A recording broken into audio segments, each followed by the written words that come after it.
12월 16일 수요일 말씀 동무입니다. 역대상 28장 1절부터 10절까지 말씀인데 선택받은 사람의 사명이라고 제목을 정해 보았습니다. 오늘 말씀은 23장 조금 앞부분에 나왔던 부분인데 다윗이 이제 나이가 많이 들어가지고 이 이스라엘의 전체 지휘관급에 있는 지도자급에 있는 사람들 다 모아놓고 하는 이야기입니다. 그래서 자기가 성전을 짓고 싶은 마음이 있었는데 근데 하나님께서 너는 피를 많이 흘렸기 때문에 안 된다. 그래서 다윗이 혼신의 힘을 다할 때 준비를 했고 그 준비한 내용들을 이야기하면서 이제 이 성전은 다윗이 지을 거다. 솔로몬이 지을 거다. 백성들에게 이야기를 하고 그래서 솔로몬하고 다 합력을 하면 좋겠고 또 솔로몬에게 개인적으로 당부하는 내용이 오늘 말씀에 있습니다. 자, 근데 오늘 말씀을 보면 반복해서 나오는 단어가 있습니다. 아주 중요한 말인데 이런 어떤 본문의 특정 본문 문맥 안에 반복되는 말이 있다는 것은 반복한다는 것을 강조하는 것이고 그 본문을 이끌어가는 주된 내용이거든요. 그래서 오늘 본문에 나오는 6번 나오는 단어가 있습니다. 택하다라는 말이 나옵니다. 택하다. 택하다는 건데 전부 다가 하나님께서 택했다. 이렇게 나옵니다. 뭘 택했냐? 우선 12지파 중에서 유다 지파를 택했다는 것. 그리고 유다 지파 안에서도 누구를 택했냐? 다윗을 택했다는 것. 다윗을 왕으로 택했다는 것. 그 다음에 다윗이 아니고 이새의 집, 아버지 이새의 집을 택했다는 것. 유다 지파 중에서도. 그리고 이새의 집 아들 중에서 누구를 택했냐? 다윗을 택했다는 것. 다윗도 형제들 7, 8명 됐잖아요. 그 다음에 이 다윗의 아들들도 여러 명이 있었는데 그 중에 누구를 택했냐? 솔로몬을 택했다는 겁니다. 솔로몬. 그런데 이 택했다는 이야기가 또 솔로몬은 하나님이 택했다 이런 이야기들. 그리고 또 다윗 솔로몬을 하나님이 택하게 됐지만 다윗도 선택했다. 여러 명의 아들이 있었잖아요. 그래서 아도니아가 막 반역을 일으키고 하니까 그 바세바하고 나단이 들어가 가지고 이제 솔로몬을 임금으로 세우는 그런 이야기가 11개 나오잖아요. 근데 그런 내용들이죠. 그래서 택했다는 것. 하나님이 선택하셨다라는 건데 하나님께 선택받은 것 자체가 은혜이지 않습니까? 얼마나 큰 영광입니까? 우리가 이 땅에 지위가 높은 사람이 나를 택해주고 어떤 회사, 대기업이 나를 택해줘도 너무나 기뻐하고 좋아하는데 하나님이 택했다. 하나님이 지파를 택하시고 아버지 집을 택하시고 왕으로 택하시고 아들까지 택하시고 성전을 짓는 것까지 하나님께서 맡겨주셨다. 너무너무 귀한 일인 거잖아요. 하나님 은혜입니다. 근데 이 하나님의 선택을 받은 사람에게는 사명이 있습니다. 다윗은 나라를 견고하게 세워서 만들어가는 사람이고 그러면서 성전은 못 짓는데 준비시켜주는 사람. 이게 다윗의 사명이고 솔로몬의 사명은 성전을 짓는 겁니다. 성전 짓고 왕궁 짓는 것이 솔로몬의 가장 중요한 사명 중에 하나입니다. 그러니까 하나님께 선택받은 사람은 고유한 사명이 있는 거예요. 저는 목회자로서 사명이 있는 것이고 교회 안에 여러 직분자들은 그 직분으로 사명이 있는 겁니다. 사회에서는 또 사회에서 그게 맞는 신분으로서 또 고유한 사명이 있는 거예요. 고유한 사명이 있습니다. 각자 고유한 사명을 잘 하는 게 중요한 거죠.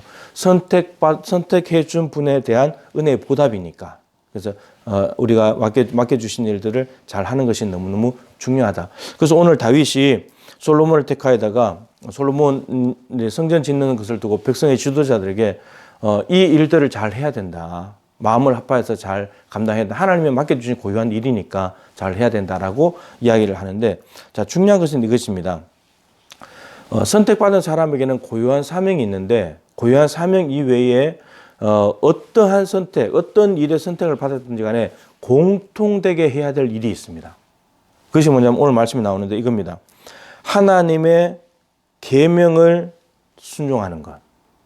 이것은 왕으로 선택받았든지 백성으로 선택받았든지 혹은 성전을 준비하는 사람이든 성전을 짓는 사람이든 목회자든 장로든 안수집사든 권사든 서리집사든 교사든 찬양대든 어떠한 고유한 일의 선택을 받았든지 간에 공통적으로 해야 될 일입니다. 하나님의 말씀을 가지고 그 말씀에 순종하면서 그 고유한 사역을 해 나가야 된다는 거죠. 그 고유한 임무를 사명을 감당해 나갈 때 하나님의 말씀에서 벗어난다. 자기 마음대로 한다. 이러면 고유한 사명을 잘못 감당하게 되는 거죠. 그래서 공통적으로 모든 하나님의 선택받은 사람들이 베이스에 깔아야 될 게 뭐냐면 말씀을 귀히 여기고 말씀에 순종하는 삶입니다. 오늘 다윗이 솔로몬과 그리고 지도자급에 있는 사람들에게 다 이것을 이야기합니다. 특별히 솔로몬에게는 네가 하나님께서 마음을 감찰하시는 분이다. 그리고 인간의 모든 의도를 다 알고 있다. 그렇기 때문에 네가 온전한 마음으로 하나님을 잘 섬겨야 된다. 그리고 네가 하나님을 찾으면 네가 마음 중심을 보시는 분인데 그 하나님을 찾으면 하나님은 너를 만나겠지만 네가 하나님을 버려버리면 하나님도 너를 버린다. 그래서 하나님과 네가 성전을 건축하는 사명이 너무나 중요한 사명이지만 하나님과의 관계가 먼저 되어야지 네가 그 일을 잘할 수 있다. 이걸 이야기하는 겁니다. 예수님께서 신약에 제자들을 선택하셨잖아요. 원하는 자들을 부르시니 나온지라. 첫 번째가 뭐였습니까? 자기와 함께 있게 하시고. 이거예요. 보내사 전도도 하면 귀신 내쫓는 거, 그거 사도들, 제자들이 해야 될 고유한 업무예요. 근데 그 업무인데, 근데 그걸 하기 위해서 제일 먼저 뭐 해야 되냐? 자기와 함께 있게 하시고. 똑같은 거예요.